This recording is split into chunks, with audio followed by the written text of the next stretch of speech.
Yo, what's up mga boss? Welcome back dito po sa ating shorts, no? Mabilisan lang, alam niyo naman na kung bakit. Okay, so finally po, ito na po ang dream tandem between Justin Brownlee at ito po si Rondé Hollis Jefferson. Finally, sasabak na po itong si Brownlee sa Meralco. Okay, dyan po sa EASL. Ayan, so ano na, sa mga haters dyan, sa mga chismoso dyan, yung mga nagko-collab dyan, ano na, may sakit lang yung tao, nagpapagaling kayo naman kung ano pinagsasabi nyo kung ano mga spekulasyon na naman ng mga pinagkalat nyo noon.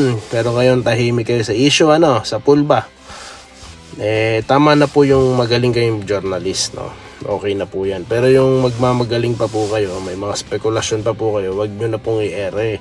Diba? Sablay na nga yung Rookie of the Year.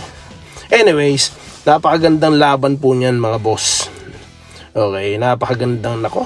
Ilan kaya ang pupuntusin ng bawat isa, no? So yan po nga abangan natin sa nalalabit na po. Okay, na pagsutap nito ni Justin Pinoy Brownlee dyan sa Meralco Bolts. Nako po.